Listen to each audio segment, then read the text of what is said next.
Olá pessoal, meu nome é Thiago Tis do canal Graça e Conhecimento e hoje eu quero falar sobre o verdadeiro tesouro de Deus. Melhor dizendo, eu quero falar sobre os despojos do Senhor. Se você não entendeu, eu quero te convidar para ficar comigo até o final deste vídeo.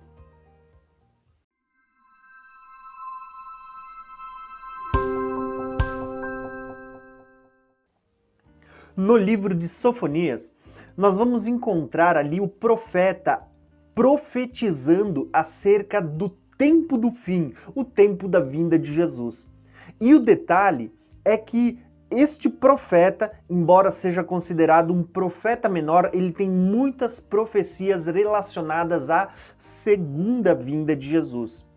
E o detalhe é que esse profeta, ao entregar a sua mensagem, ele vai falar usando a seguinte expressão.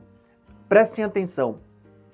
Portanto, esperai-me, diz o Senhor, no dia em que eu me levantar para o despojo.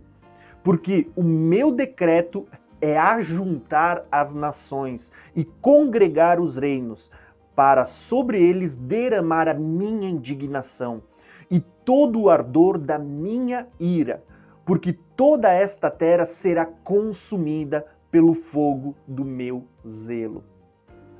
Neste texto, o profeta ele está anunciando acerca da segunda vinda de Jesus. E mais especificamente, ele está falando do dia da ira, o dia em que Jesus vai voltar e ele vai julgar as nações. Esse texto está dizendo que ele vai ajuntar as nações, ele vai congregar os reinos. Isso nos lembra da guerra do Armagedon, do Gog e Magog, onde nós vamos ver nações ajuntadas, reinos ajuntados. Isso nos lembra da abertura do sexto selo, onde tem reis e príncipes se escondendo nas montanhas e dizendo caiam sobre nós. Né? Nós vamos ver aqui esse texto falando do dia da vinda do Senhor. Mas o detalhe, a preciosidade desse texto está justamente na afirmação que Sofonias faz. Ele diz assim, ó, diz o Senhor, no dia em que eu me levantar para o despojo. E é esta palavra que eu quero abordar neste vídeo, o dia do despojo do Senhor. Para entender o que são esses despojos, nós precisamos olhar para o contexto do Velho Testamento, onde isto vai aparecer por várias vezes. Sempre que um rei no Velho Testamento ele vencia alguma nação ou várias nações, o rei e o seu exército ele recolhia os bens preciosos, os tesouros, o ouro, a prata. Estes eram os despojos de guerra que o rei e os seus exércitos recolhia após ter vencido a sua batalha. E no Velho Testamento nós vamos ter vários exemplos disto.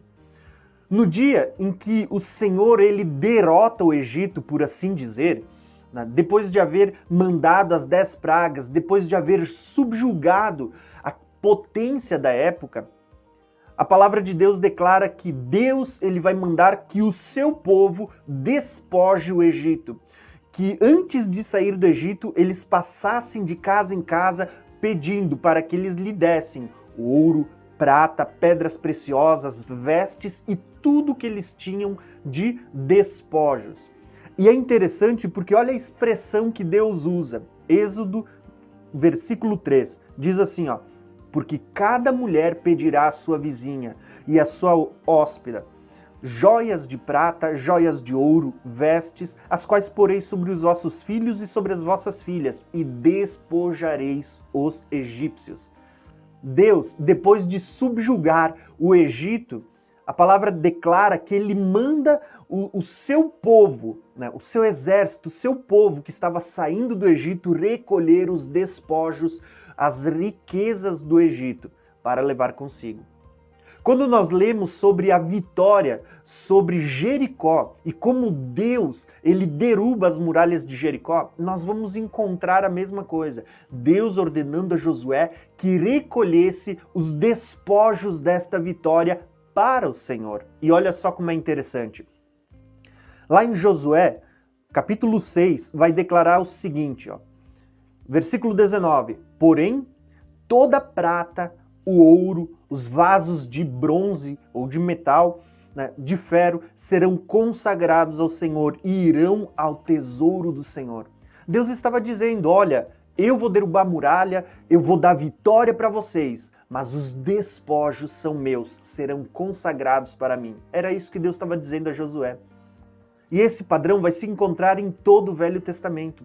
Abraão, quando ele volta, depois da matança, de matar os reis que haviam levado o seu sobrinho cativo, a Bíblia diz que ele dá a Melquisedeque o dízimo dos despojos, as riquezas, as preciosidades que ele havia recolhido depois da sua vitória. Agora, o interessante é que por ocasião da vinda de Jesus, também vai haver uma peleja. Nós vamos ver isso porque os textos do Apocalipse vão mostrar para nós. Por exemplo, quando nós olhamos para Apocalipse 19, nós vamos ver Jesus montado num cavalo branco, vindo como o Rei dos Reis e o Senhor dos Senhores. E quando nós lemos Apocalipse 17, nós vamos ver que ele vem para guerrear contra a besta e para vencê-la. E o detalhe diz que a besta ela pelejará contra o cordeiro, mas o cordeiro a vencerá e junto com eles os seus santos. E olha só que interessante, o texto está declarando que vai haver uma batalha no tempo do fim. E é isso que Sofonias está profetizando. Ele está dizendo, no dia em que eu me levantar para o despojo. Isso tudo nos mostra que no dia que Jesus voltar, ele vai ajuntar as riquezas das nações. E é justamente sobre isso que eu quero falar para vocês neste vídeo. O que são essas riquezas que Jesus vai ajuntar por ocasião da sua vinda? Para entender o que são esses despojos que o Senhor vai ajuntar por ocasião da sua vinda, nós precisamos olhar para o passado. Até porque Deus declara que desde o princípio ele faz conhecido o que ele vai fazer no tempo do fim. Então, nós precisamos olhar para o início, olhar para o Velho Testamento, até porque o Velho Testamento ele é uma sombra, cuja realidade está no Novo. Tudo que Deus vai fazer aqui, a sombra já foi projetada no Velho Testamento para que nós tivéssemos uma noção. Então, vamos dar uma olhada para o Velho Testamento e o que eram esses despojos de guerra recolhidos no Velho Testamento e para que eles serviam. Como eu acabei de mencionar, quando Deus ele subjuga o povo do Egito por meio das 10 pragas, e tira o seu povo daquele lugar de escravidão, nós vamos ver que Deus manda despojar o Egito, levar as riquezas, o ouro, a prata, os bens preciosos. Então, as mulheres do povo que estava saindo, o povo de Deus, antes de sair do Egito, passam recolhendo e pedindo nas casas ouro, prata, pedras preciosas, tudo que era de precioso. E assim a Bíblia diz que Deus despojou o Egito. Agora o detalhe é que, para que foi usado essas riquezas que foram tiradas do Egito? Quando nós vamos ler, nós vamos perceber que logo que Deus tira o povo do Egito, ele leva para o Monte Sinai. E no Monte Sinai Deus vai dar a lei e vai dar a estrutura do tabernáculo, uma habitação para Deus. E quando nós olhamos para o tabernáculo, nós vamos perceber que o tabernáculo ele foi construído a partir dos despojos da riqueza que o povo levou do Egito. E olha só que interessante, a gente olha para o tabernáculo, os utensílios que foram feitos de bronze, os utensílios feitos de ouro, tudo foi dos despojos que Deus tirou do Egito. O interessante é que quando Davi ele intenta em seu coração construir um templo, uma habitação para Deus, a Bíblia diz assim que Davi ele vai recolher despojos das suas guerras, das muitas nações que ele havia subjugado para a casa do Senhor. A casa de Deus, o templo de Salomão, ele foi construído com muito bronze, com muito ouro, com muita prata, com muitos bens preciosos. Esses bens preciosos vieram de despojos de guerras, que foram recolhidos por Davi. E olha só que interessante, porque a gente vai ver registro disto em vários textos. Por exemplo, 2 Samuel 8 diz assim, versículo 11, os quais também o rei Davi consagrou ao Senhor, juntamente com a prata e com o ouro que ele havia consagrado de todas as nações que ele sujeitara. 1 Reis 7:51 vai trazer um relato muito semelhante. Diz assim, assim se acabou toda a obra que fez o rei Salomão para a casa do Senhor. Então trouxe Salomão as coisas que o seu pai Davi havia consagrado, ouro, prata e os objetos, e pôs entre os tesouros da casa do Senhor. Perceba que para o templo de Deus, para o tabernáculo, para a casa, a habitação de Deus, muitos dos utensílios que foram feitos a partir dos despojos de guerra. E muitos dos tesouros que foram guardados no templo também faziam parte dos despojos de guerra. Ouro, prata, preciosidades que eram recolhidos em batalha após uma vitória. Então, a primeira pergunta que eu quero responder neste vídeo é a seguinte: o que eram os despojos de guerra? Os despojos de guerra eram todo tipo de riqueza que um rei recolhia quando ele subjugava outro reino, uma nação. Por exemplo, quais eram os maiores bens preciosos que se tinha no Velho Testamento? O ouro, a prata, pedras preciosas. Esses eram os melhores, os maiores despojos de guerra que eram encontrados quando se subjugava um outro povo. E para que serviam os despojos de guerra? A verdade é que eles tinham várias utilidades, mas uma das principais que nós vamos encontrar nas Escrituras é que os despojos que foram tomados do Egito, logo em seguida serviram para a construção do tabernáculo. Quando nós olhamos para os despojos que o rei Davi, ele recolheu das nações que ele subjugou, logo em seguida eles serviram para entesourar o templo. Então nós vamos ver assim que os despojos nas Escrituras, eles eram ouro, prata, pedras preciosas e que eles estão ligados à casa de Deus. E nós precisamos lembrar que tudo que se encontra no Velho Testamento é apenas uma figura, uma sombra que aponta para a nova aliança, para a realidade que se encontra em Cristo. Tudo que Deus deixa registrado no Velho Testamento, ele tem uma figura. Deus estava querendo mostrar algo que se tornaria realidade na nova aliança, que se tornaria realidade a partir de Jesus.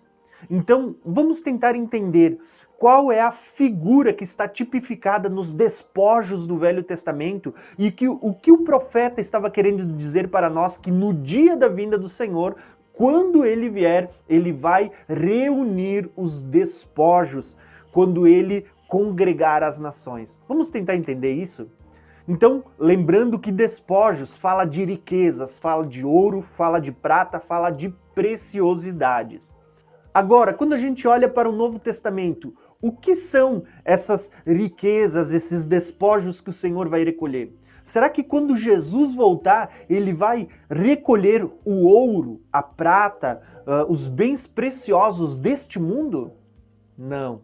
Eu quero mostrar para você a figura que está tipificada nesses despojos, no ouro, na prata, nas pedras preciosas, e que se encontra no Novo Testamento, e para o que essa figura está apontando. Quando nós lemos o profeta Malaquias, Malaquias, ao entregar a sua mensagem, ele usa aqui uma figura, ele usa o ouro e a prata para falar de pessoas. E olha só o que o profeta vai usar. Malaquias 3, do versículo 1 em diante. Eis que eu envio o meu mensageiro, que preparará o caminho diante de mim, e de repente virá ao seu templo o Senhor, a quem vós buscais, e o mensageiro da aliança, a quem vós desejais. Eis que ele vem, diz o Senhor dos Exércitos. Mas quem suportará o dia da sua vinda?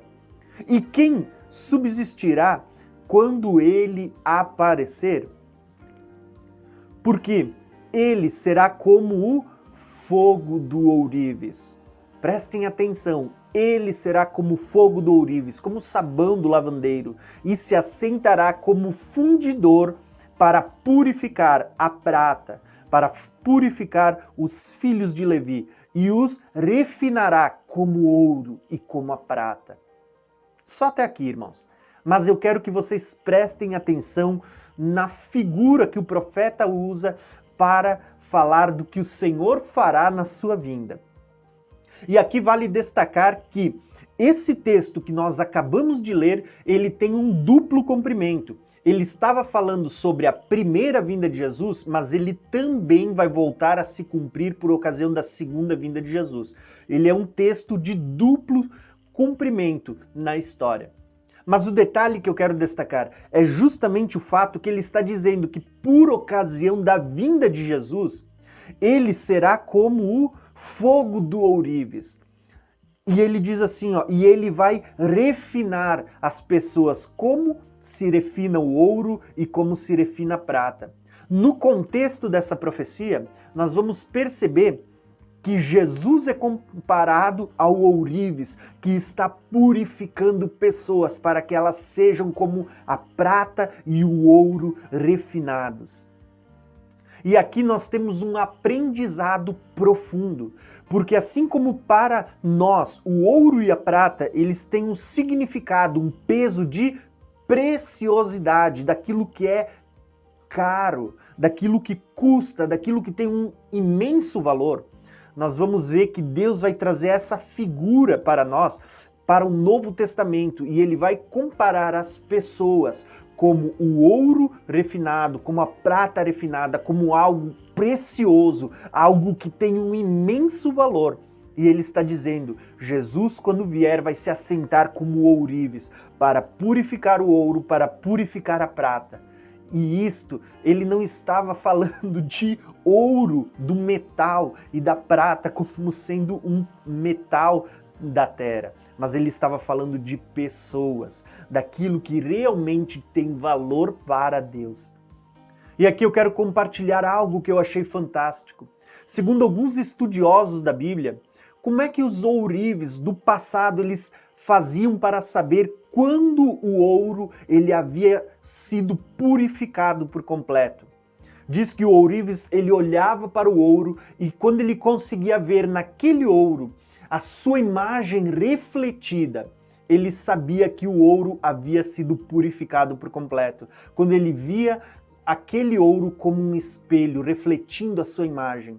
E isto é interessante, porque quando a gente olha Paulo falando que nós refletimos como um espelho a glória do Senhor e que somos transformados de glória em glória na imagem do Senhor, nós vamos ver que Deus, quando Ele está tratando conosco, Ele está nos purificando para que a gente seja como o mais precioso metal, que a gente seja como o ouro e como a prata purificada, refinada, para refletirmos a sua imagem, para sermos a imagem e semelhança do Senhor, do nosso fundidor, do nosso ourives.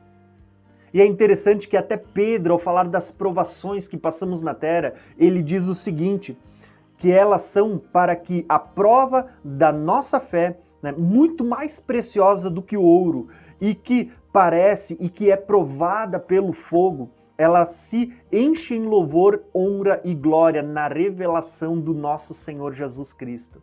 Perceba que tudo aquilo que a gente passa aqui, na verdade é porque estamos sendo purificados como o ouro, como a prata, como o que há de mais precioso e que há de ser revelado por ocasião da vinda de Jesus.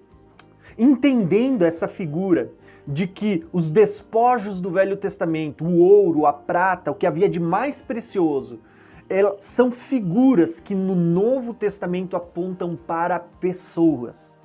Eu quero que você agora entenda o que o profeta Ageu ele estava profetizando quando ele fala que a glória da segunda casa vai ser maior do que a primeira. E prestem atenção, porque ele está falando dos despojos, ele está falando do ouro e da prata que Deus traria de todas as nações. Olha só o que o texto diz.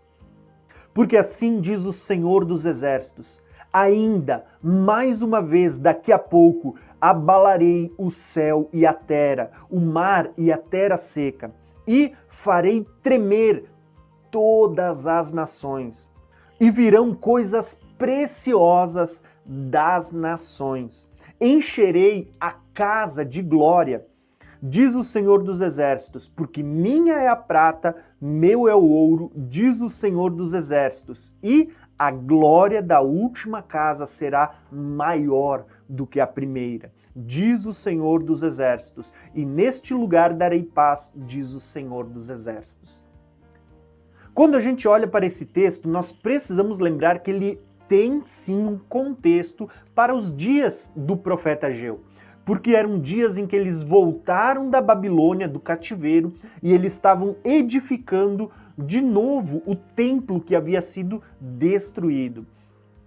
Porém, quando eles terminam de edificar o templo, aqueles que haviam visto a glória da primeira casa, né, do templo de Salomão, e olham para aquele templo reconstruído em meio a lutas, eles choram no dia da inauguração. Mas o profeta aqui, ele está profetizando que a glória da segunda casa seria muito maior do que a primeira. E nós precisamos entender que quando o profeta está falando, ele não estava falando deste templo, porque este templo, mesmo em toda a sua glória nos dias de Herodes, nunca chegou a ser como foi o de Salomão.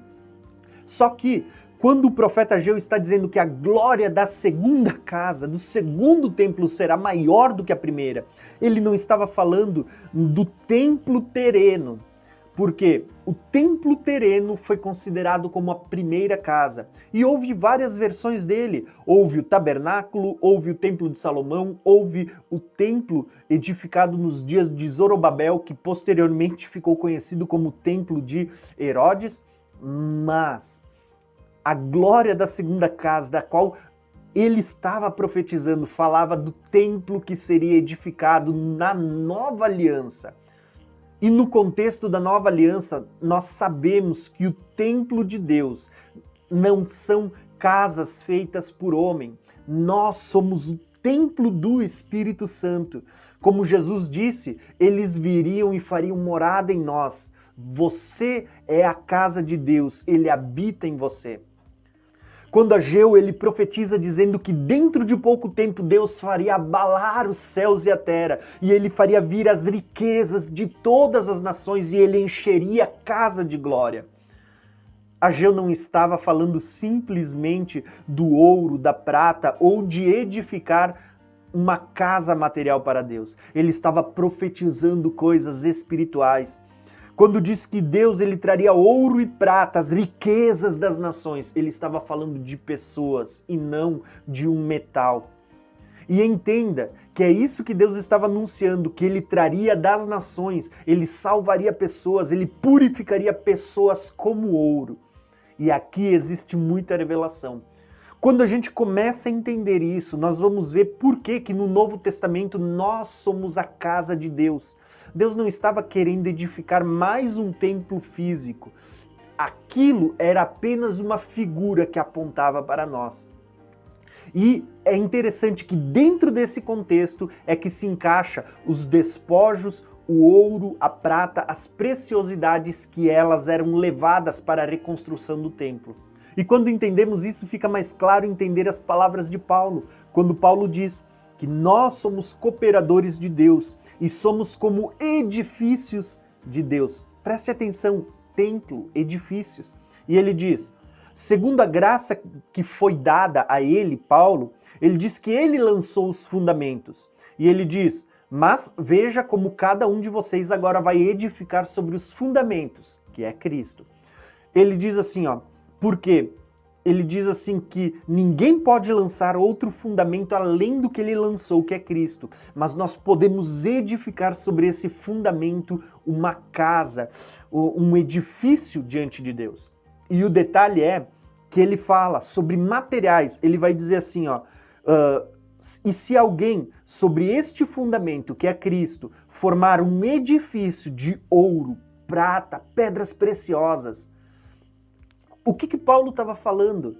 Paulo, ele estava usando a figura do ouro, da prata, das pedras preciosas, que eram os despojos, para falar que eles são usados para edificar diante de Deus. Não mais um templo humano, não mais uma casa, um tabernáculo, um templo feito com as mãos humanas, mas algo que é construído em Deus, tá? Fala de algo superior, fala de algo espiritual.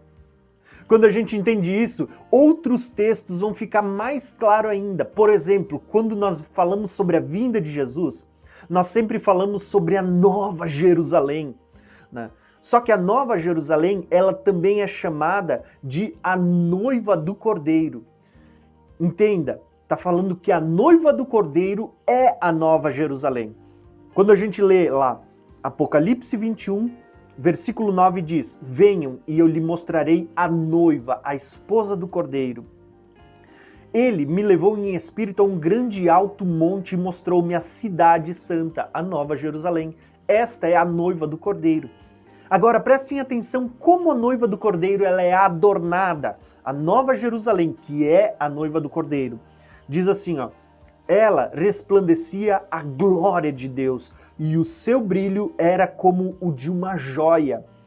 E aí ele diz assim, ó, lá no versículo 18, a muralha era feita de jaspe e a cidade de ouro puro, semelhante ao vidro polido.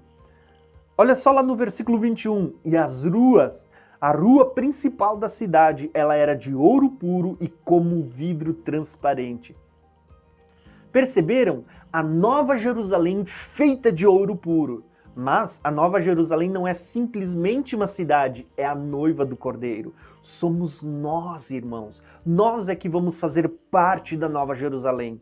E entenda, se no Velho Testamento, para a construção de um templo, eram usados os despojos do Senhor, o ouro, a prata, aquilo que havia de precioso, no Novo Testamento, na construção da Nova Jerusalém, será usado os despojos que o Senhor vai recolher dentre as nações. E os despojos que ele vai recolher não é o ouro dessa terra, não é a prata dessa terra. O ouro e a prata são pessoas que ele vai recolher dentre as nações. Por isso que Ageu profetiza, dizendo, dentro de pouco tempo, ainda uma vez, eu vou fazer abalar os céus e a terra, e vou fazer vir de todas as nações o ouro, a prata, porque é tudo meu. E eu vou ajuntar e eu vou encher a casa de glória. Por isso eu quero terminar dizendo o seguinte, que as riquezas deste mundo não têm nenhum valor para Deus. E é até por isso que o próprio Jesus diz, quando vocês juntarem tesouros, não juntem os tesouros dessa terra, trabalhem para juntar tesouros lá no céu. Deus não está preocupado com os tesouros dessa terra. A maior riqueza, o maior tesouro para Deus são as pessoas que foram compradas por meio do seu sangue, por um preço, um alto preço. A maior riqueza, o maior tesouro para Deus é você. Quando Sofonias ele declara que no dia em que o Senhor se levantar para juntar os despojos, quando Ageu declara que ele vai fazer vir dentro de pouco tempo as riquezas das nações e vai encher a casa do Senhor de glória, ele não está falando das riquezas deste mundo, ele está falando das pessoas que Deus vai ajuntar dentre as nações para a construção de uma cidade santa, da Nova Jerusalém. Quando diz que a Nova Jerusalém ela é feita do ouro puro, né, que as suas ruas são como ouro, que as suas muralhas resplandecem como o ouro mais puro que existe. Ele mesmo diz que a Nova Jerusalém é a esposa do Cordeiro. São figuras que estão apontando para mim, apontando para você, apontando para a noiva de Jesus. O maior tesouro, a maior riqueza para Deus não são as coisas deste mundo, são as pessoas que Jesus salvou na cruz. São estes os despojos, são estas as riquezas que ele vai ajuntar dentre as nações por ocasião da sua vinda. Quanto mais eu estudo sobre a vinda de Jesus, quanto mais eu leio as Escrituras, mais eu me pergunto, como não ser romântico com a Bíblia? Quando a gente vê tantas declarações de amor da parte de Deus por mim e por você.